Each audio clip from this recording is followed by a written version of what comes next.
G'day to all my friends and family, and welcome to Jim's 5am Club. And it's afternoon on a Friday.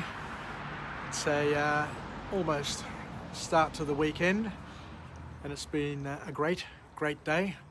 It's the day after my 61st birthday, and I'm really happy to have delivered 1,000 vlogs in English. And I'll continue along my merry way with Jim's 5am Club, because it's something now that's part of me.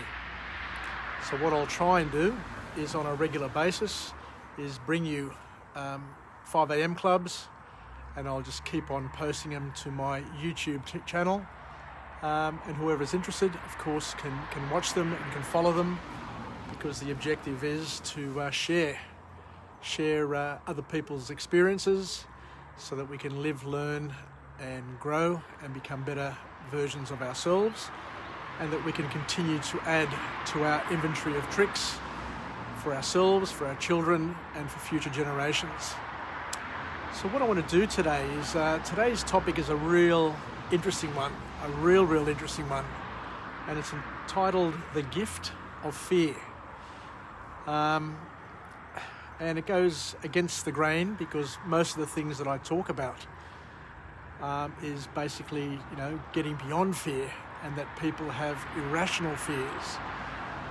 But the author, Gavin de Becker, warns us that there are some real fears and some real dangers out there, and for all of us to be aware of them and to look out for the signs of situations that can get ugly, can get dangerous, especially for women living alone, or women in situations where they're not protected, to basically be on the lookout, because a lot of women get into taxis, get into Uber, go to bars, go to places, go to parties, and are on their own.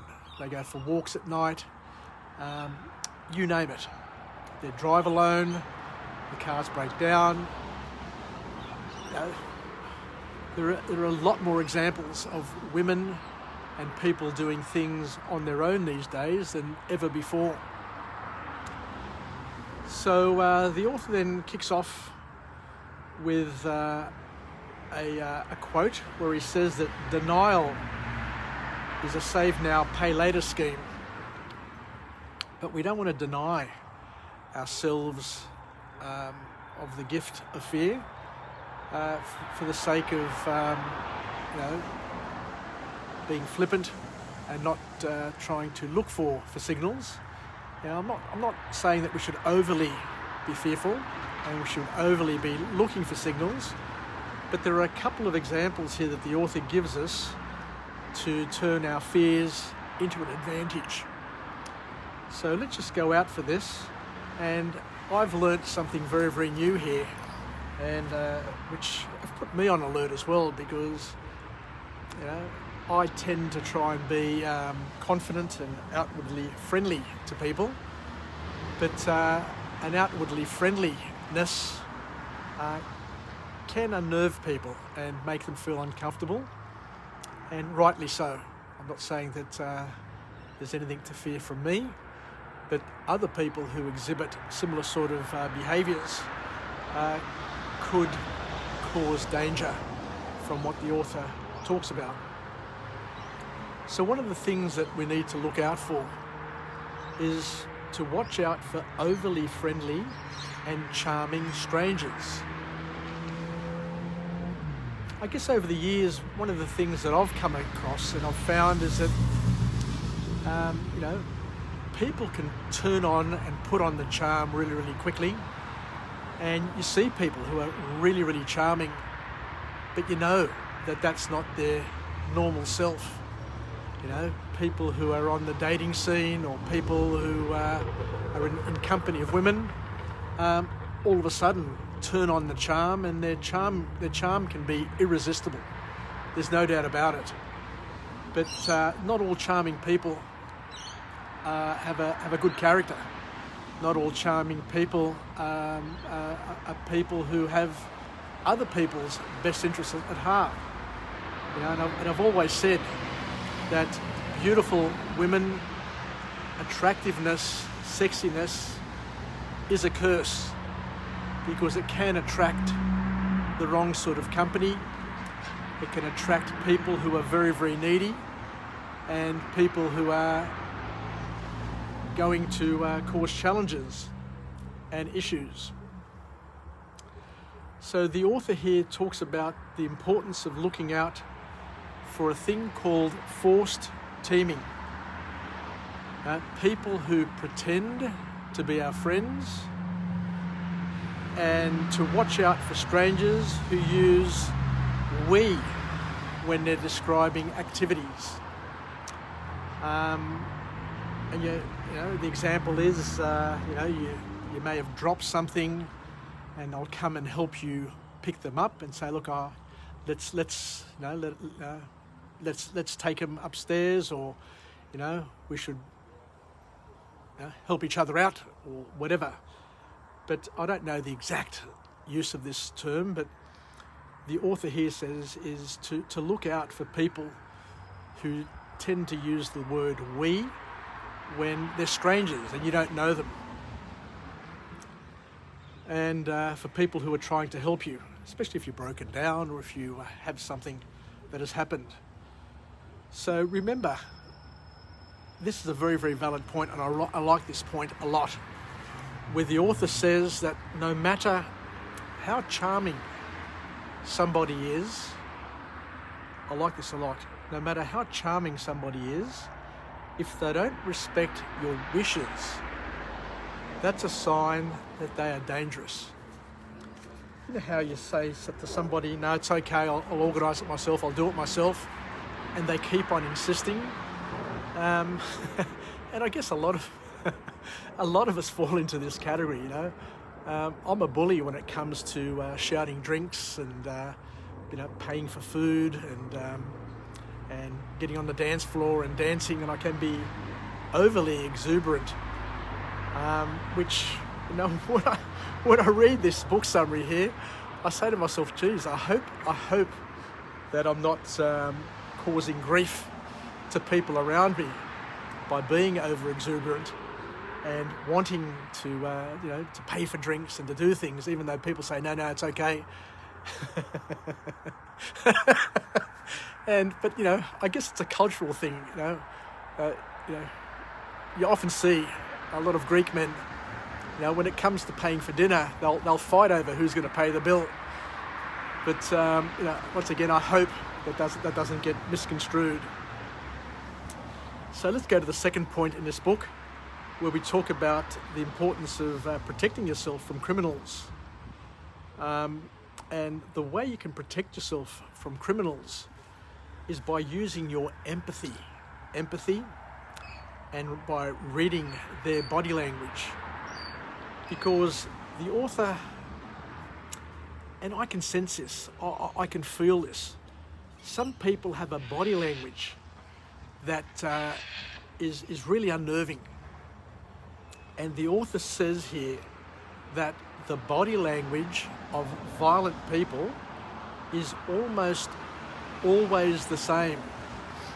So I guess what we're learning here is that if you've been involved with violence and you've been brought up with violent people around you, a father, an uncle, a brother, a relative who is violent, and I guess over the years we've had a couple of violent relatives, and you can just see how it builds up, and they get very, very aggressive, and they just shock the living daylights out of you when they just explode and just become obnoxiously rude and just really, really bad.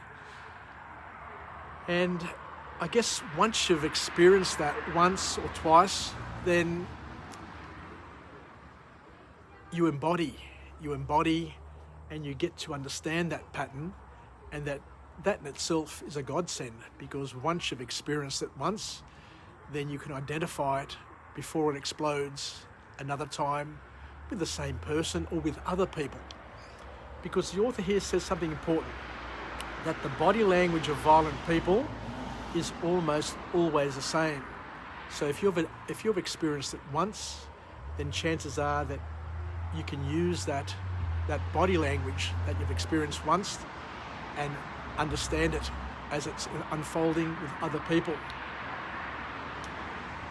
Because you can spot them, according to the author, and it could help you in your future. So I guess the important thing is to read the body language and be cognizant and knowledgeable of it. And once you've experienced it, as I said, you can use it over and over again and get yourself away and out of harm's way when you get that feeling again and again. So the sort of things that the author also talks about, and as a martial artist, I learnt a lot of these things over the years as well, that when you see somebody with flared nostrils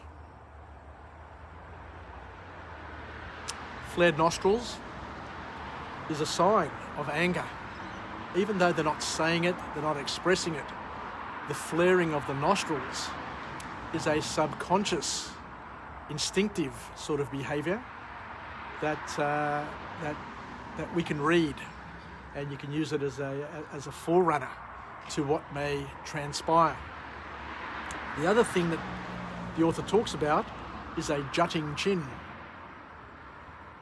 When the chin juts out is another sign of anger. Once again, people could be boiling and on fire on their inside, about to explode. But the thing is to be able to read it before it reaches the surface, so that either you can help quell it or get out of the way and avoid it at all costs. And the other thing that the author talks about is staring or glaring is another sign of violence. And I know as a male, the first sign of trouble is when you look at somebody, and that look may be an innocent look where you just look at somebody just to observe them. But some people get really aggressive when you look at them, and you'll hear what they're saying, what are you staring at? And even if you try and explain yourself, saying, I'm not staring at anything, I'm just observing, I'm just looking, I'm just interested, I'm just curious.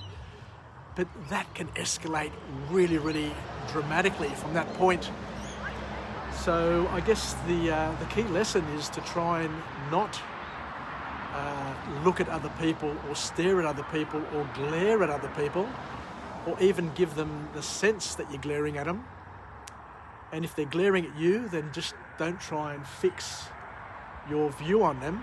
Try and look away and not catch their glare or their look, because that may set them off as well. So there's a lot of things that are part of this, and I'm sorry if it's a sensitive topic and it triggers feelings of unease and pain and suffering in some people listening to this vlog. But I think it's important to understand that we all need to be aware of the signs, and we need to incorporate them in our list of skills, in our life hacks, to try and save us and to use fear to our advantage. The last point that comes from this book summary is knowing when something's dangerous and when it doesn't come down to the signals, and we need to look for these warning signs and immediately act on them. If you're feeling uncomfortable, if you're feeling unnerved, if you can see these signs building, then the best thing to do is to try and avoid at all costs. Because what we've learnt is that when people are angry, that anger can last up to half an hour. So sometimes it's best just to even leave the room, go for a walk, don't engage, don't talk for up to half an hour, to let the cortisol and let all of those negative hormones dissipate and remove themselves from the immediate bloodstream and the brain. Because what happens is that when people are angry, when people are irritated, when people are stressed, what happens is that we revert back to our primitive brain, and we are in the fight or flight, or flight, or just basically the paused sort of response, where we are on an active alert for action. So our blood is flooded with cortisol, which is an adrenaline, which enables us to just wait and then prepare to explode into action. And that action will either be fight, so it can be a verbal, it can be a physical, or it could be an action in terms of flight. In other words, get out of there as quickly as you can and just extricate and run as fast as you can to get away from that immediate danger. So I think I'll leave it there. So thank you very much for joining me on this 7th vlog for the day. As I say, I've got it pretty well down pat now. I'll try and improve what I do and the format. My daughter keeps on reminding me that I need to make it shorter and more concise, and I'll definitely work on that over the next 12 months, wherever I can. And I thank you for joining me. So let's finish off with a positive affirmation. I'm alive, I'm well, I feel absolutely great. To my friends and family, stay connected, stay relevant, stay reasonable. And let's use some of these skills that we're building to keep us safe, to keep us out of harm's way, to help settle a situation, help read something which is evolving and about to explode, and basically get out of the way wherever we can, because some people just can't help themselves. You know, once they're agitated, once they're excitable or excited, they become very, very violent, very, very quickly, and you don't want to be part of it. You don't want to be caught up in violence in any way, shape, or form, because it brings out the worst in all of us. And all of us have been there. Now, we all get pissed off, we all get excitable, we all get vocal, we can all get very, very violent in many different ways. So the important thing is to read the signs and to manage it as best you can, and to help yourself and help the others as well, because what we don't want to do is we don't want to be bringing out the worst in our partners. We don't want to be bringing out the worst in our family members, our kids, our grandkids. So learn to read the signs, learn to observe their patterns of behavior, and help them manage and disrupt their anger and their stress, so that they don't get into that cycle, into that unproductive and non-serving cycle. Anyway, take care. Sasagapao. And I look forward to catching you again. Yasis from Jim's 5am Club, and we'll do it again. Bye for now.